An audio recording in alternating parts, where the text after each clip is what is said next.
Hello दोस्तों, मैं आप सभी का अपने YouTube चैनल में स्वागत करता हूं और आज की इस वीडियो में हम हिंदू सक्सेशन एक्ट 1956 में हिंदू फीमेल सक्सेशन के बारे में पढ़ेंगे। अर्थात अगर एक महिला बिना विल बनाए, बिना वसीयत बनाए मर जाती है और उसकी कुछ अपनी पर्सनल प्रॉपर्टी है, उसने वो प्रॉपर्टी एक्वायर करी है, तो उस प्रॉपर्टी का सक्सेशन कैसे होगा, वो प्रॉपर्टी किस किस को मिलेगी, तो आज की इस वीडियो में अच्छे से इसको जानेंगे। दोस्तों, इससे जो सेक्शन डील करते हैं वो सेक्शन 15 है, सेक्शन 16 है, जो बड़े ही लैंडमार्क सेक्शंस है। तो आइए वीडियो की शुरुआत करते हैं।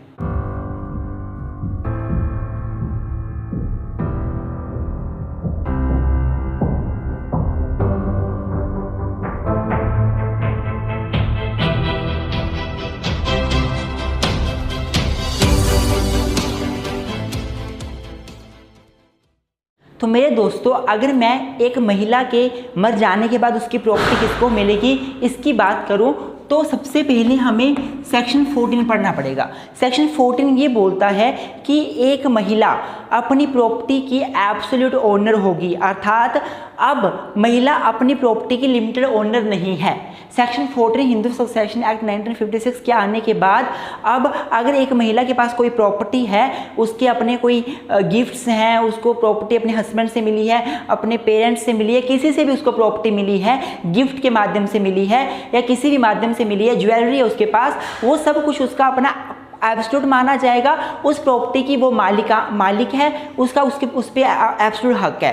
तो अगर महिला बिना विल बनाए मर जाती है, बिना वसीयत के मर जाती है, तो उसकी प्रॉपर्टी का जो सक्सेशन होता है वो हिंदू सक्सेशन एक्ट के सेक्शन 15 और हिंदू सक्सेशन एक्ट के सेक्शन 16 के हिसाब से होता है। अर्थात हमें सेक्शन 15 और 16 को अच्छे से पढ़ना पड़ेगा अगर हम ये समझना चाहते हैं कि एक महिला के मरने के बाद उसकी प्रॉपर्टी किस किस को मिलती है। अगर वो बिना विल बनाए मर जाए तो, बिना वसीयत बनाए मरे तो, अगर वो वसीयत बनाकर मरती है तो वसीयत के हिसाब से उसकी प्रॉपर्टी बंट जाएगी।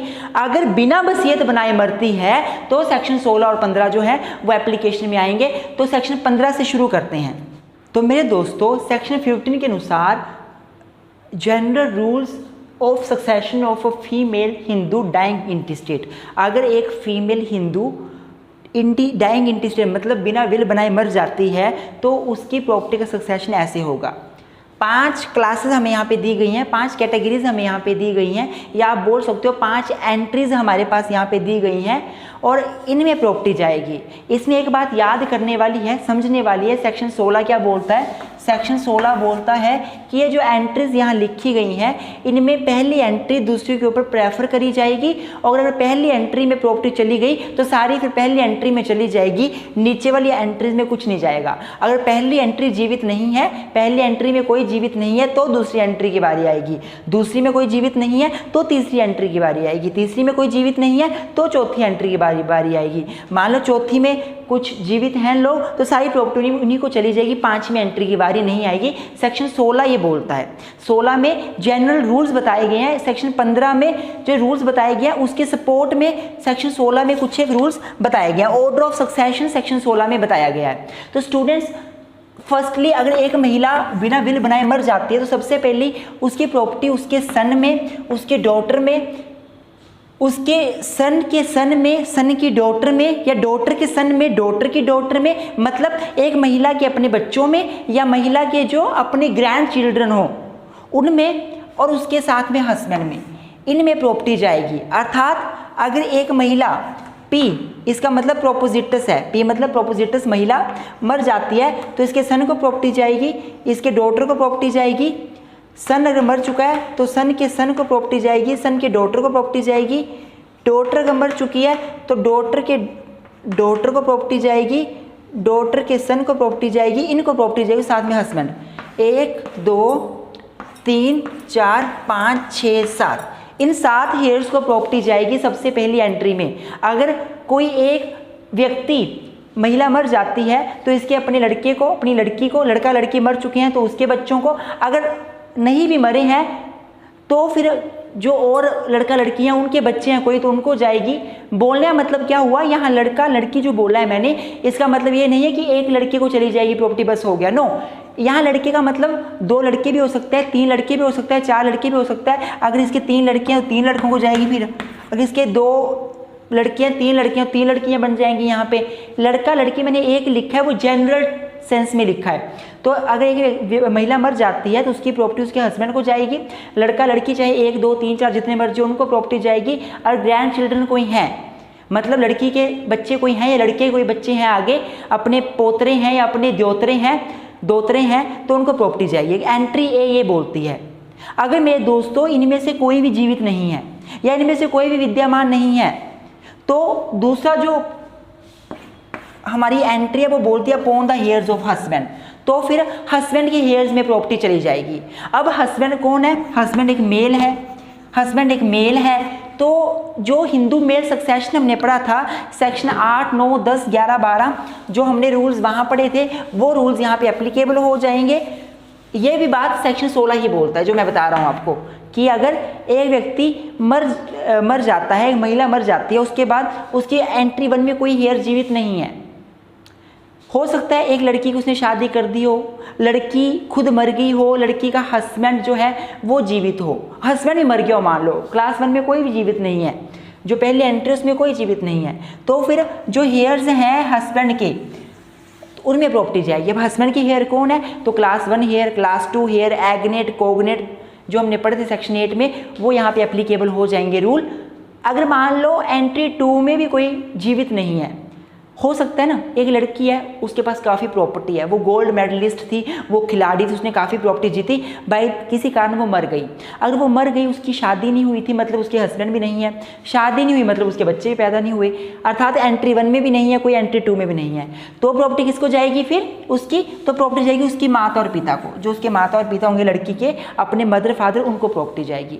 अगर मदर फादर मर चुके हैं लड़की के मदर फादर भी मर चुके हैं तो फिर प्रॉपर्टी किसको जाएगी? तो प्रॉपर्टी जाएगी upon the heirs of father. जो फादर के हेयर्स होंगे, फादर के हेयर्स कौन होंगे? Hindu male succession. यहाँ पे फादर मेल है तो जो मेल सक्सेशन हमने पढ़ा था class 1 heir, class 2 heir, agnate, cognate, section 8, इससे पहले जो मैंने वीडियो बनाई है प्लीज़ उसको जरूर देखें इस वीडियो की नॉलेज के लिए। तो यहाँ पे वो रूल्स एप्लीकेबल हो जाएंगे और प्रॉपर्टी फादर के हेयर्स में डिस्ट्रीब्यूट हो जाएगी। अगर फादर का हेयर कोई भी नहीं हुआ तो लास्ट में upon the heirs of mother, तो मदर के हेयर्स में प्रॉपर्टी जाएगी। अब मदर क्या है? मदर एक फीमेल है तो प्रॉपर्टी कैसे जाएगी? जैसे फीमेल सक्सेशन होता है वैसे मदर के ऊपर ये रूल्स एप्लीकेबल हो जाएंगे। फिर आई होप आपको समझ आ रहा होगा कि मदर को अगर प्रॉपर्टी जाती है, मदर के हेयर्स में प्रॉपर्टी जाती है तो जैसे हम सेक्शन 15 में पढ़ रहे हैं ऐसे ही प्रॉपर्टी जाएगी। तो सेक्शन 15 में यहीं तक नहीं बोला गया है, इसके अलावा सेक्शन 15 में आगे बोला गया है। दोस्तों ध्यान सुनना, ये प्रोवाइजो बड़े इंपॉर्टेंट है। तो मेरे दोस्तों अगर मैं प्रोवाइजो की बात करूँ तो सेक्शन 15 में जो एक है उसके 2 प्रोवाइजो हैं। ये 2 प्रोवाइजो बेसिकली बात ये करते हैं कि प्रॉपर्टी कहाँ से आई है, एक महिला को प्रॉपर्टी कहाँ से मिली। इन प्रोवाइजो का मेन उद्देश्य है कि प्रॉपर्टी जहाँ से आई है वहीं वापस जानी चाहिए। अगर प्रॉपर्टी महिला को उसके अपने पेरेंट्स से आई है तो पेरेंट्स को वापस जाएगी, उनके हेयर्स को वापस जाएगी। और अगर महिला को प्रॉपर्टी अपने फादर इन लॉ या हस्बैंड के इन लॉज की तरफ से आई है, हस्बैंड की तरफ से आई है, तो प्रॉपर्टी उनके हेयर्स में जानी चाहिए, जहाँ से प्रॉपर्टी आई थी वहीं को वापस चली जाए। क्लोजेस जो ये 2 प्रोवाइजो ये यही बात करते हैं। सेक्शन 15(1) का प्रोवाइजो नंबर 1 ये बोलता है कि कोई फर्क नहीं पड़ता 15(1) में जो एंट्रीज दी गई हैं, entry A, B, C, D, E, जो 5 एंट्रीज दी गई उनमें क्या लिखा गया है? कोई फर्क नहीं पड़ता। अगर एक महिला को प्रॉपर्टी जो है वो अपने फादर से आई है या अपने मदर से आई है, एक महिला को प्रॉपर्टी फादर से आई है, मदर से आई है, और उसी प्रॉपर्टी के सक्सेशन की बात यहाँ पे अगर की जा रही है तो अगर उस महिला के अपने बच्चे नहीं हैं, अपने बच्चों के बच्चे नहीं हैं, अर्थात एंट्री A में जो हेयर्स बताए गए थे son daughter of the predeceaser son and daughter, अगर ये हेयर्स नहीं है महिला के तो प्रॉपर्टी किसको जाएगी? प्रॉपर्टी किसको जाएगी? प्रोवाइजो A क्या बोलता है? प्रॉपर्टी जाएगी upon the heirs of father, upon the heirs of father. जो फादर है महिला का उसके हेयर्स में प्रॉपर्टी चली जाएगी। 15(1) में जो भी लिखा हुआ एंट्री A नहीं होगी तो B नहीं होगी तो C नहीं होगी तो D, जो मर्जी लिखा है कोई फर्क नहीं पड़ता। अगर प्रॉपर्टी महिला को अपने पेरेंट्स से आई है और महिला के अपने बच्चे नहीं हैं, बच्चों के बच्चे नहीं हैं, तो प्रॉपर्टी ना तो एंट्री B में जाएगी ना एंट्री C में जाएगी, direct entry upon the heirs of father में जाएगी। वैसे ही अगर दूसरे प्रोवाइजो की बात करूँ तो दूसरा पॉइंट क्या बोलता है, अगर प्रॉपर्टी महिला को उसके अपने हस्बैंड से मिली है या अपने इन लॉ से मिली है, फादर इन लॉ से मिली है, तो ऐसी प्रॉपर्टी 15(1) में क्या कुछ लिखा है कोई फर्क नहीं पड़ता, ऐसी प्रॉपर्टी डायरेक्टली किसको जाएगी, upon the heirs of husband, upon the heirs of husband. अर्थात सेक्शन 15 को मैं अगर इकट्ठा बताऊं आपको तो 15 में 5 एंट्रीज दी गई हैं। एक महिला बिना विल बनाए मर जाती है तो उसकी प्रॉपर्टी किसको मिलती है, सबसे पहले उसके बच्चों में, बच्चों के बच्चों में, हस्बैंड में, ये नहीं होंगे तो upon the heirs of husband, वो भी नहीं होंगे upon the father mother, father mother नहीं हुए upon the heirs of father, upon the heirs of father भी नहीं हुए upon the heirs of mother. लेकिन 15(1) प्रोवाइजो में बोल दिया अगर प्रॉपर्टी फादर या मदर से आई हुई है, अपने मायके से आई हुई है, पीछे माता पिता से आई हुई है और उस महिला के अपने बच्चे नहीं हैं, क्लास जो एंट्री ए में बच्चे और बच्चों के बच्चों की बात की गई है वो हेयर्स नहीं है, तो कोई फर्क नहीं पड़ता 15 में क्या लिखा गया, बाकी चीज़ों हम नहीं देखेंगे, direct property upon the heirs of father को दे देंगे। वैसे ही जो एंट्री, जो इसका दूसरा पॉइंट है वो ये बोलता है कि अगर एक महिला को प्रॉपर्टी अपने हस्बैंड से आई है या अपने हस्बैंड के फादर जो इन लॉज में है उनसे प्रॉपर्टी आई है और उसके अपने बच्चे जीवित नहीं है, ये शर्त बड़ी जरूरी है कि उसके अपने बच्चे जीवित नहीं है। अगर महिला के अपने बच्चे जीवित है तो प्रॉपर्टी जहां मर्जी से आई है बच्चों को ही मिलेगी, कोई फर्क नहीं पड़ता। पर अगर बच्चे जीवित नहीं है, बच्चों के बच्चे जीवित नहीं है तो प्रॉपर्टी किसको जाएगी, अगर पेरेंट्स से आई है तो पेरेंट्स को चली जाएगी ना, फादर के हेयर्स में चली जाएगी। अगर हस्बैंड या हस्बैंड के पापा से आई है तो upon the heirs of husband को चली जाएगी, ये सेक्शन 15 बोलता है। अब सेक्शन 16 में रूल्स बताए गए हैं जो बड़े महत्वपूर्ण हैं, तो आइए अब रूल्स को डिस्कस करते हैं। रूल्स क्या बताते हैं हमें, तो स्टूडेंट्स अब अगर मैं रूल्स की बात करूं तो सेक्शन 16 में बताया गया है order of succession and manner of distribution among the heirs of female Hindu. कुछ रूल्स की बात की गई है। सेक्शन 15 में बता दिया गया प्रॉपर्टी किस किसको मिलेगी, लेकिन 16 में बताया गया किसको कितनी प्रॉपर्टी मिलेगी, कौन एक साथ प्रॉपर्टी इनहेरिट करेंगे।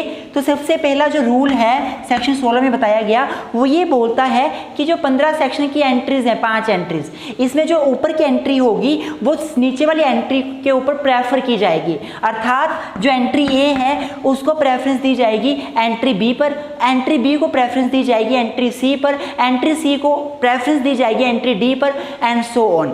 अर्थात अगर ए में जो हेयर्स बताए गए हैं अगर वो जीवित हैं तो सारी की सारी प्रॉपर्टी उन्हीं को मिल जाएगी, नीचे आने वाली एंट्रीज जो हैं वो उनको प्रॉपर्टी नहीं मिलेगी। अगर ए में विद्यमान कोई भी एंट्री नहीं है तो प्रॉपर्टी मिलेगी एंट्री बी में विद्यमान हेयर्स को, अगर बी में विद्यमान वाले हेयर्स को प्रॉपर्टी मिलेगी तो सी डी ई एंट्रीज में प्रॉपर्टी नहीं जाएगी। अर्थात पहली एंट्री अगर कोई जीवित है सारी प्रॉपर्टी उनको चली जाएगी, नीचे वाली एंट्रीज पे बात ही नहीं आएगी। अगर पहली वाली एंट्री में लोग नहीं है, दूसरी में नहीं है, तीसरी में नहीं है तो फिर चौथी एंट्री में प्रॉपर्टी जाएगी। अर्थात पहली एंट्री को नीचे वाली एंट्री के ऊपर प्रेफरेंस दी जाएगी, पहला रूल ये बोलता है। और पहले रूल में दूसरा पॉइंट क्या बोलता है कि पहली एंट्री की बात की जाती है तो पहली एंट्री में जितने भी हेयर्स हैं वो सारे एक साथ प्रॉपर्टी को इनहेरिट करेंगे साइमल्टेनियसली, एक साथ साइमल्टेनियसली ये प्रॉपर्टी को इनहेरिट करेंगे। अर्थात पहली एंट्री में son daughter, son of daughter, son of, देखो पहली एंट्री में कौन है, सन है, डॉटर है, सन के सन है, सन का डॉटर है, डॉटर का सन है, डॉटर के डॉटर है और हस्बैंड है, ये पहली एंट्री के हेयर्स हैं। तो ये अगर सारे जीवित हैं तो सारे एक साथ टुगेदर प्रॉपर्टी को इनहेरिट करेंगे, एक साथ प्रॉपर्टी को इनहेरिट करेंगे।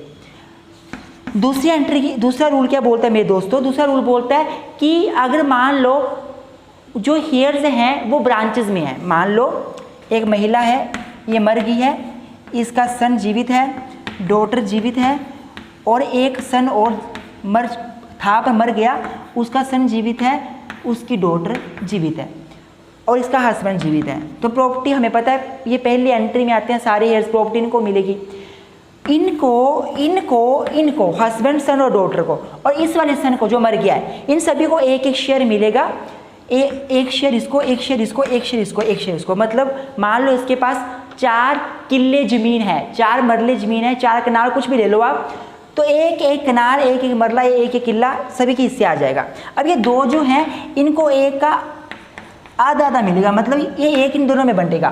तो ये दूसरा रूल यही बात करता है कि अगर ब्रांचेस हैं हेयर्स की तो ब्रांचेस के हिसाब से प्रॉपर्टी डिवाइड हो जाएगी, अदरवाइज सभी को पर कैपिटा शेयर मिलेगा। ये दूसरा रूल बोलता है। और तीसरा रूल क्या बोलता है मेरे दोस्तों? तीसरा रूल बड़ा आसान रूल है। तीसरा बात ये रूल बोलता है कि जब property upon the heirs of husband में जाएगी या upon the heirs of father जाएगी या upon the heirs of mother जाएगी, entry number B, entry number D, E हमने वहाँ पे देखी थी 15 में, जिसमें लिखा गया था अगर एंट्री ए नहीं होगी तो upon the heirs of husband में प्रॉपर्टी जाएगी, एंट्री बी, ए, बी, सी नहीं हुए तो upon the heirs of father जाएगी, वो भी नहीं हुआ तो upon the heirs of husband जाएगी। और वो जो एंट्रीज वहाँ लिखी हुई हैं upon the heirs of father, upon the heirs of husband, तो इसका मतलब क्या होगा मेरे स्टूडेंट्स? इसका मतलब होगा रूल नंबर 3 के अनुसार कि अगर upon the heir of husband लिखा है तो हिंदू मेल सक्सेशन के रूल्स एप्लीकेबल होंगे, क्योंकि हस्बैंड मेल ही तो है। तो जो हिंदू मेल सक्सेशन के रूल्स हैं सेक्शन 8, 9, 10 वही रूल्स यहाँ पे एप्लीकेबल होंगे। अगर upon the heirs of father लिखा है तो फादर एक मेल है, तो जो रूल्स हिंदू मेल सक्सेशन के 8, 9, 10 सेक्शन में दिए गए हैं वही रूल एप्लीकेबल होंगे। Upon the heirs of mother लिखा है तो मदर एक फीमेल है, तो जो रूल सेक्शन 15 में बताए गए हैं वही रूल एप्लीकेबल होंगे। आई होप आपको सेक्शन 16 के जो रूल्स हैं वो समझ आ गए होंगे। इसके अलावा मेरे दोस्तों सेक्शन 15, 16 में जहां भी सन का वर्ड यूज किया गया है तो सन का मतलब क्या होगा? एक नेचुरल बोर्न सन, एक लेजिटिमेट सन, एक अडॉप्टेड सन, एक वाइड मैरिज या वाइडेबल मैरिज से पैदा हुआ सन, पर इनलेजिटिमेट सन इसका मतलब नहीं होगा। वैसे डॉटर जहाँ वर्ड यूज किया गया है तो डॉटर का मतलब है लेजिटिमेट डॉटर, डॉटर का मतलब है अडॉप्टेड डॉटर, डॉटर का मतलब है एक ऐसी डॉटर जो वाइड मैरिज से पैदा हो जाए, वाइडेबल मैरिज से, क्योंकि हमें पता है कि वाइडेबल मैरिज से पैदा हुए बच्चे सेक्शन 16 हिंदू मैरिज एक्ट के अनुसार लेजिटिमेट होते हैं, अपने पेरेंट्स की प्रॉपर्टी को इनहेरिट कर सकते हैं, तो इसीलिए वो यहाँ बच्चे इंक्लूड होंगे। इसके अलावा इलेजिटिमेट बच्चे यहाँ पे इंक्लूड नहीं होंगे। आई होप आपको हिंदू फीमेल सक्सेशन अच्छे से समझ आ गया होगा। कोई डाउट हो कमेंट बॉक्स में कमेंट करें, मैं आपका डाउट दूर करने की कोशिश करूंगा। हमारे साथ बने रहें, वीडियो को लाइक करें, कमेंट करें और अपनी सपोर्ट दें। Thank you very much, keep supporting us.